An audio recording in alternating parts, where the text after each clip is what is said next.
ni gute umuntu aryama mu nzu ya landirodi ukwezi kugizwe n'iminsi 30 ukaryama kuva ku wa mbere kugeza ku munsi wa 10 nta murimo ukora ukibwira ngo uryamye mu nzu y'abandi ntusenga ntukora nta murimo n'umwe ukora. Bino bintu iyo ubikoze ukabikora ukiranuka kandi wubaha Imana kandi umurimo wose werekejeho amaboko ubona umugisha cyane ko ijambo ry'Imana mu Itangiriro 3:19 bavuga ngo kurya k'umuntu kuzazanwa no gutotobekana gukora. Ndasobanukiwe kuri uwo mugani najyaga mwumva nkanawuca igice bamunduga buganza ganarya bwengendo noneho ni bwengendo. Dufite abashyitsi turabakiriye hano ku Ijwi ry'Aborozi TV. Twe tumaze iminsi tudashyiraho ibiganiro bitewe nuko twari dufite gahunda yo guhindura channel tukayita Kalo TV Show, hama tukajya dushyiraho ibiganiro bitandukanye. Hano rero uyu munsi turi kumwe n'abakozi b'Imana badusuye hano kuri Kalo TV Show bagiye kutuganiriza ku ijambo ry'Imana. Pastor mwatangira mutwibwira. Yes, murakoze cyane. Imana ibahe umugisha. Kalo TV Show mwakoze ko tugira abashyitsi banyu. Nitwa Mugabo Jean Baptiste, umukozi w'Imana kandi ndubatse mfite murakoze cyane kuduha ikaze. Nitwa Pastor Jean Dodier ngira nkabo. Imana iduha umugisha. Turabishimiye hano kuri televiziyo TV ya Kalo. Twagira ngo ababakurikiye muri aka kanya bagiye kumva ijambo ry'Imana mugiye kubagezaho, mwatangira noneho mukatuganiriza ababakurikiye nabo bakabakurikirana mu izina rya Yesu. Pastor amahoro. Ni amahoro kaze neza. Nda minsi myinshi ngweruka cyane Uganda yaraciye imyaka myinshi muri twageze iwacu Kigali. Muri amahoro, imvura iragwa, tumeze neza nawe urabibona ko no hanze nicyo gitumye tujya mu nzu akavura karimo karagwa. urasa neza, igihugu kimeze neza, biragaragara ku isura yawe nuko wambaye urakeye kubera Yesu. Amen. Uracyakunda Imana nka kera? Uganda waratwitse uratwicaga rwose. Usumba Imana wareka kuyikunda ugakunda icyo ari ibereye gukundwa bwa mbere niyo yadukunze. Hari ijambo wigeze kunyigisha rimaze mu buzima bwanjye imyaka 15 rigende. Uraryibuka ukiga muri University Kamara? Ntabwo nabyibuka. Atwigisha ijambo ryo muri Isaya 40:30 avuga ku mbaraga z'ikizu, kuntu ikizu giheka abana basore n'igenda bazagenda baruhe, abanyambaraga bazagenda ariko abategereza Uwiteka bazasubizwa mu imbaraga. Ririya jambo ryaranyubatse cyane. Haleluya. Imana ni nziza pe. Ibaze iri jambo rimaze n'imyaka 15. Uyu munsi turi kumwe n'umukobwa wanjye yitwa Kalo. Turi kuri Kalo TV Show. Soza abakunzi bawe. Turanezerewe cyane kuri Kalo TV, turabakunda cyane. Mwama bishimire mukore subscribe, hanyuma muteze umukobwa wacu imbere kuko nawe rwose turabona yafatiyeho kugira ngo bajye baha ibiganiro byiza bitandukanye bijyanye n'ijambo ry'Imana, cyane cyane bavuga ngo ni ijwi ry'ubworozi. Ubworozi n'ubuhinzi ntibijyana. Ubworozi rero Pastor bujyana n'ijambo ry'Imana. Bundi biri mu ijambo ry'Imana. Nk'iyo usomye ijambo ry'Imana cyane cyane jewe hano amfasha agatuma nanora genda ubworozi ariko ntunsabe inka. Ubwo nubwo nayigwase inka iva mu mutima.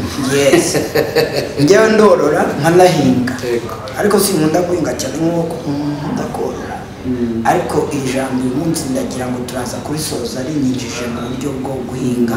Reka dusomane ijambo riri mu gitabo cyo Itangiriro cyangwa gutangira ibice 26 umurongo waho wa 12.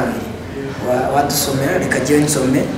Aravuga ngo Isaka abiba muri icyo gihugu muri uwo mwaka yeze birutaho inshuro 100 Uwiteka muha umugisha. Umurongo wa 13 musome nawo ubwari umuyobozi bivuze. Uwo mugabo abo umukire agenda arushaho ageze aho yabereye umukire cyane. 14 se pastor haravuga ngo yari afite imikumbi n'amasho n'abagaragu benshi atera abafilisitiya ishyari. aho harahagije turekera amugirira ishyari. kuki abantu ubundi bagira ishyari? Ni kamere ariko nta nubwo ari bose. Pastor nasomye ijambo rya kamere n'ishyari nsanga ni ishyari ribi. Nubona umwanya uzasoma mu gitabo cyo gutangira ibice 4 umurongo wa mbere uzasanga amakuru y'uwitwaga Kayini na Abeli. Banze kumva, umwe yazanye igitambo undi azana igitambo, Imana ishimwe cyumwe. Hanyuma bituma ishyari bituma Kayini ajya kure y'Imana yicarira. Ishyari ni ribi. Reka twigarukire kubiba, reka twigarukire mu bintu byo kubiba no korora. Ubundi umwana witwa Isaka ni umwana wa Abraham. Ni umwana wa Abraham. None se Abraham we nawe Bibiliya ivuga ko yari afite cyane yusubiye inyuma nawe yari umukire, yari umworozi. Abraham yari afite n'igisirikare mu rugo kirwana mu rugo rwe. Kuzasanga abami 5 bamutera igihe yahaga umwami w'Isaremu ituro. Yego, abahungu babigiye mu rugo rwe 300. noneho n'ituro rero bahagurutse bajya kurwana, baragenda babagarura mwene nyina Loti bari bajyanye. Loti yari yahuye n'ingorane, ariko Loti nawe yari yagize umururumba, akunda ubutaka bw'inka.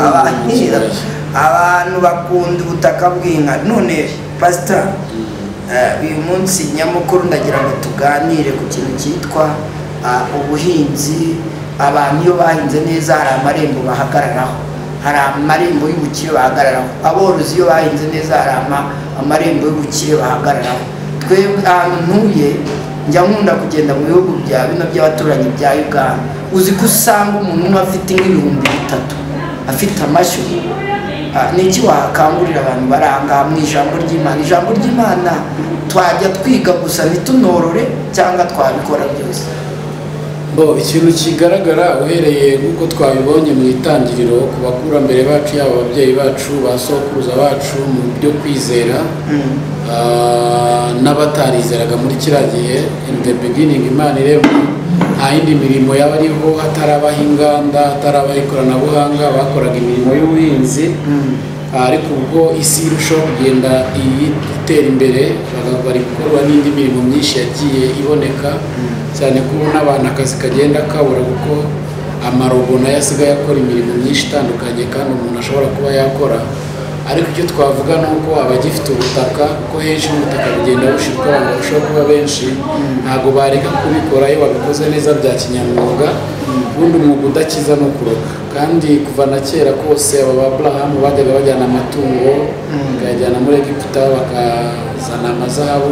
Hanyuma rero habagaho ibyo bita igura n'igurisha, nibyo kazi kabagaho. Ariko kubera ko nta mafaranga kenshi yanabagaho, bakoraga iby'ubuhinzi bwo buciriritse, bajyanaga ibyo kurya. Niba ushaka akanyama ukajyana amasaka cyangwa ukajyana ibigori, hanyuma bakagurana. Hari n'umugani bakunze guca hano mu gihugu ngo ubwenge nduga uganza agahima ndyarya. Bigaragaza ko abanyenduga ni abantu bari abahinzi cyane, hanyuma abaganza bakaba borozi. Uwo mugani ni uvuga ahantu wavuye.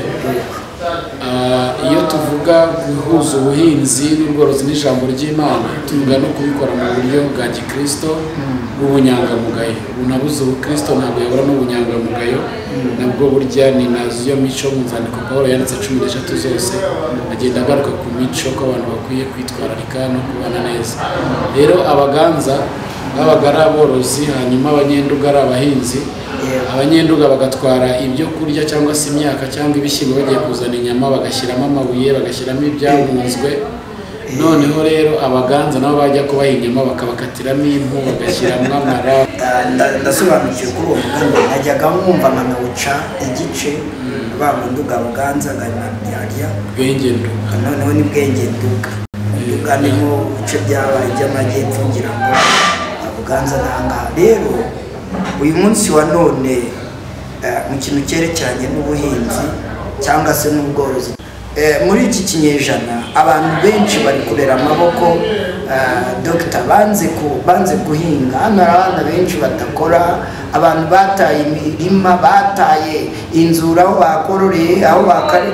Mbese ni iki wabwira abantu? Hari n'abapasiteri banze gukora, bavuga ngo ujye Imana yaramamagaye nta murimo nzakora. Ndashaka kugira icyo ubwira aba bantu barahamagawe n'ibyo, ariko se abantu bahamagawe udakwiye gukora umurimo bakwiye gukora, harimo n'abadakwiye gukora.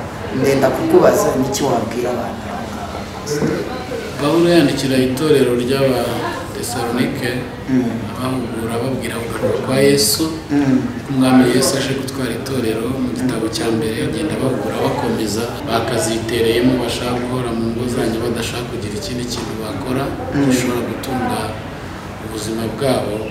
Igihe cyane cyane iyo mbibona byarireye n'ububyutse ari bwo babwira kwa Yesu, ariko kubera ko batazi umunsi ngiye bakwiye no gukomeza gukora. Yeremiya bigarukaho mu bice 30, Yeremiya mu bice 39 bigarukaho ko n'abana banyu uko imyaka 70 kugira musubire mu gihugu iracyahari kandi ntabwo izavaho. Hariho abahanuzi muri icyo gihe bababwira ngo turatashye umwaka utaha turagiye, ariko nyamara Yeremiya yarabahishuriye ko bazamara imyaka 70. Abandi bagashaka kudakora, ati muhinge, mworore, mushyingire abana banyu, mukore akazi kose, musabire icyo gihugu murimo umugisha. Rero nta mpamvu y'uko abantu bareka gukora, kuko gukora ni ikintu cya mbere, kandi nta mwuga udakiza nk'uko twabivuze. Ijambo ry'Imana mu Bami ba mbere mu bice 5 umurongo wa 6 turavuga kandi Salomo yari afite ibiraro by'amafarashi yakururaga amagare. Ibyo biraro byari inzovu enye, kandi abantu bagenderaga ku mafarashi bari inzovu imwe. Noneho akagira n'amafarashi ibihumbi byagendaga abakozi bakontorora abakozi bo mu mirimo. Bino bintu iyo ubikoze ukabikora ukiranuka kandi wubaha Imana, kandi umurimo wose werekejeho amaboko ubona umugisha. Cyane ko ijambo ry'Imana mu Itangiriro 3:19 bavuga ngo kurya k'umuntu kuzazanwa no gutotoreka gukora. Hanyuma rero nicyo turimo tuvuga, barimo uvuga ngo hari abantu banze gukora, bafite amasezerano. Abana benshi ntibashaka kwihangira imirimo, amataka barayataye, barimo baragenda biruka. Kandi uramutse woroze, nubwo watangira ku rukwavu, reka mubaze pastor, urukwavu rumwe rubyara abana bangahe? 9. Iyo rusubiye rubyara abana bangahe? 8. Rwasubiye bwa gatatu rukabyara abana 4. Rubyara mu mezi angahe? Kwezi kumwe urukwavu ni 2 warubyaye. Hanyuma inzovu ibyara mu gihe kingana iki? Imyaka 18 nibwo yimika amara imyaka 2 n'igice, ngo ni imyaka 20 n'igice kugira ngo igaragaze umwana wayo akazaza akazakura akazamara indi myaka 20 n'igice kugira ngo atange umwana. Ubwo niba urukwavu rubyarira amezi angahe? Ukwezi kumwe biragorutse mu minsi 21. Bivuga ngo rwabyara abana baguze inzovu zingahe mu gihe kingana iki? Gihe kinini cyane narije. Nta minsi myinshi nyuma y'igihe gito inkwavu ziba zororotse zibaye multiplication. Kubera icyo abantu batagishaka gukora ubworozi, ngo borore inkoko, borora inkwavu, borora amahene. Ko abantu barushaho kuba benshi, ni ubworozi bwagakwiye kuba bwinshi, kuko nibwo bufite n'amafaranga. Uko tubivuga abantu benshi nta murimo udakiza. Kandi iyo tuvuga elders on the gate, abakuru ku marembo, nuko tugomba kubona abo bantu bana bacu bazahagarara bakimira abanzi bacu mu by'ubukire ku marembo, nk'uko ijambo ry'Imana ribigaragaza muri Zaburi 22 ku murongo wa 5 n'uwa 4 n'uwa 5 bavuga ngo hahirwa ikirimba cy'ubafite kuko bazavuganira n'abanzi babo ku marembo. Iyo tuvuga ku marembo rero nuko abana bacu baboneka nka ba Yosefu yari minisitiri, ariko yatangiye yoza amasafuriya, ariko yageze kure. Yoza neza gacya koza kamuha. Utangiye worora urukwavu rumwe, nyuma y'amezi 3 inkwavu zavutse 9 zitazongera zikabyarira icyarimwe. Dr. Uno murimo nabonye ari uwo kwihangana no kurindirira. Yosefu ziko yinjiye mu nzu yo kwa Farawo, yoza amasafuriya, yayikubika mu mweru kugeza aho boss yagiye amuzamura amagrade kugeza aje kubera minister muri rwa rugendo rwose. Ni kuki umuntu adashobora gutangira n'icyo afite hanyuma ejo bundi akazaba yabaye umuntu udasanzwe. icyo twavuga kuri abo bantu ni uko twamenyesha abantu yuko tutari muri paradizo, icyaha kimaze kwinjira Imana yirukanye abantu muri paradizo, hanyuma isi ihita ivumwa.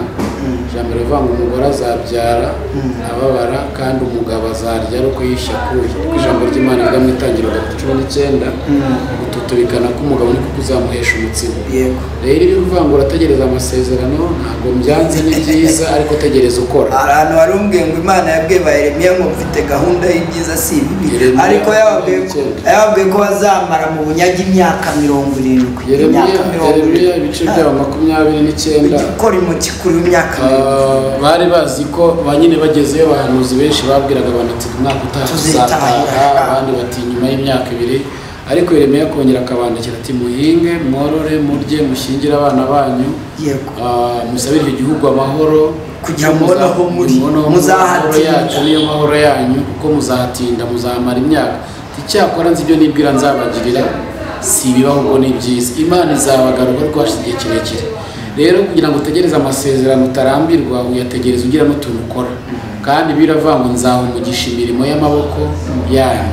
Kandi ijambo ry'Imana mu Efeso 2:10 aravuga ko turi abo yaremye, ituremeye imirimo myiza muri Kristo Yesu y'Imana yiteguriye kuva isi yaremwe.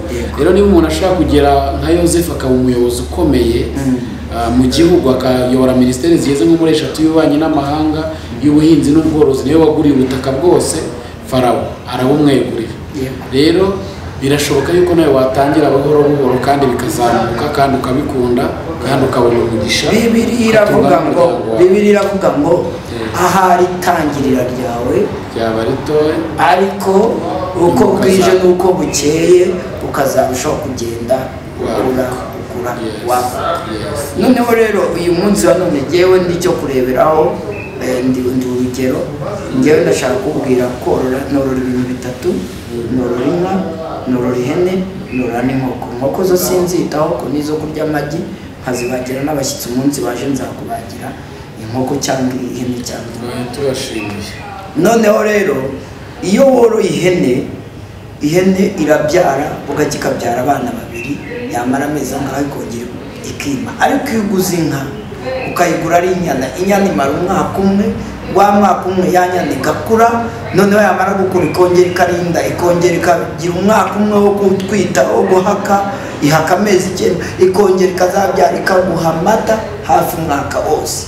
Ukabona amata, ukabona n'inyana, ukabona inyana 3, yanyana ikazabyara. Ugenda ukurakurana bitewe n'urwego urimo rwo kwihangana kugira ngo ugire kwiterambere. Caro TV show ni iki wabwira abantu Dr. Ni iki wabwira abantu badukurikiye ku byerekeranye no kubiba? Bibiri avuga ngo nyanyagize imbuto yawe. Ni iki watubwira? Ndashaka kubita aho hantu uhatinde utubwire. Icyo nabwira abadukurikiye kuri Caro TV, cyane cyane abakiri urubyiruko, nuko Bibiliya ivuga, cyane twebwe tuvugira mu ijambo ry'Imana ko turi abakozi b'Imana. Vuga mu Bagalatiya 6:7 ibintu by'umuntu abiba nibyo azasarura. Ubira mu mubiri azasarura umubora, ubira mu mwuka azasarura ubugingo. Rero tuvuga ngo iby'umuntu abiba n'ubiba ubunebwe uzasarura nyine ubute. Niko umwanditsi w'imigani yabivuze Salomo, aravuga ngo wa munyabutewe sanga ikimonyo urebe uburyo gikora, ntikigira umutware, ntikigira, ariko kibikira bizagitunga mu gihe cyo kugotwa. Kandi Bibiliya igakomeza ikabivuga neza mu migani ngo umunyabute ajya kuburira akihindukiza nk'ipata, nk'urugi wihindukiza mu ipata, tereka nongere nsinzire. Kera nari umunyabute nabyuka mvaga nkigorora. Kandi bari abahungu badukurikiye, iyo ageze imbere y'ipaki y'imigati ashaka kurya amapaki y'imigati, akanywa teremusi y'igikoma akongeraho n'icyayi, akongera agasubira mu buriri akaryama. Cyane cyane ko reka tubwire abantu bo mu mujyi. Abantu bo mu mujyi baransetsa cyane. Harigera ngo ngiye ngo ndi umunyamujyi ngo mfite amasezerano ngo ntabwo nakora akazi gaciriritse, ari ubwo bunyamujyi bwawe ni fake. Ni gute niba hari umuntu muziranye ufite igipangu akupakupisha 50,000, kuki utagenda ngo umusabe icyo kiraka, ugende ufate za mayibo, wigikupa, genda ufate abantu hari hepfo bakubiswe ku ndege, bapatane ku ndege 40 y'ikize bahe 3 mu minota mike baba barangije ubahereza ibihumbi byabo 12 bane hanyuma usigarane 28 urimo urabyumva ibyo nabyo ni ukubiba ibyo byanyereka ko uri umunyamugi ariho uvuga ngo uzicara mu rugo gusa byangunda kubaza cyane cyane abamama ubundi umudamu ko bibiri va kuri umufasha umutera bibaza umugabo abyutse ajya guhinga yabyutse ajya gupagasa yagiye gushakisha aramanutse araje afusiza agafuka k'umuceri mu rugo akisukari asize ibyo kurya yagenda kumva ngo sheri ngo nkeneye y'inyanya desi wese uri umufasha uri umutera bibazo uri umujura waje kumufasha basi wagiye no munsi y'urugo ukarangura ibisheke ukabicuruza ugahera ku gihumbi basi se genda ushaka imaramusenye nziza ku masoko uzuza itari ba bantu musengana b'abakire mubwire uti mama runaka uzi ko mfite imineke ibyo bintu doctor abantu ntabwo ari abizerwa Bibiliya iravuga ngo umwizerwa mu gitoya azaba n'umwizerwa mu kinini uzi ko hari umuntu uvuga ngo simfite capital ariko kandi tukaba dufite abantu bafite capital babuze n'ibintu bibakoresha ari igihugu nabayemo iyo imvura iguye kugira ngo we abone amafaranga arasenga ngo imvura igwe nta yindi capital no kuba imvura yaguye mbwira ngo imvura iguye bigenda bite ikintu akora cya mbere ahita yinjira mu iduka kubera ko kwa Dr. bamuzi twarimo tuvuga ukuntu umuntu ashobora kubyuka akajya gukora Dr. ni gute umuntu aryama mu nzu ya Randi Road ukwezi kugizwe n'iminsi 30 ukaryama kuva ku wa mbere kugeza ku munsi wa 10 nta murimo ukora ukibwira ngo uryamye mu nzu y'abandi ntusenga ntukora nta murimo n'umwe ukora wabyutse basi ukajya guhinga cyangwa ukajya guhingisha urimo uragora igihugu uragora ababyeyi uragora isi kandi ejo bundi nta hantu uzagera Bibiliya ivuga ngo iki mu Bakorinto ba 2:9 aravuga ngo ariko ndavuga ibi ngo ubibanye azasaruranye naho ubiba nyinshi azasarura nyinshi noneho akavuga ku murongo wa 7 umuntu wese atange nkuko abigambiriye mu mutima we atinuba kandi adahatwa kuko Imana ikunda utanga nezero bino birenda gusobanura iki ni igihe bano bantu bitwazaga ngo nabakene baranze gukora Paulo aravuga ngo nuko mutabibubiba arasarura uyu munsi wa none soza ikiganiro mu gusoza utugira inama hanyuma niturangiza ndahaguruka tujyanga ariko umuntu wese musore ubyiruko ejo hazaza akabanduka iminsi umuntu agaca hakibona haguruka ujye gukora va muri ndasenga senga ariko nakore niyo usenga ko kugasenga senga utwereke waka unakore fata kapito ujye gukora mani guha umugisha Dr. ni wowe usoza niwe mukuru ahita unadusengera unashimire Karo TV show mani umugisha